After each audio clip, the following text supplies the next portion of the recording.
Hello everyone, welcome back to the online health guide. I'll be guiding you to see screen time on Instagram in this video. Let's get started. Start by opening Instagram on your device.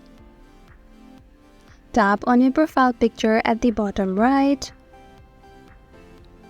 Tap on the hamburger icon at the top right.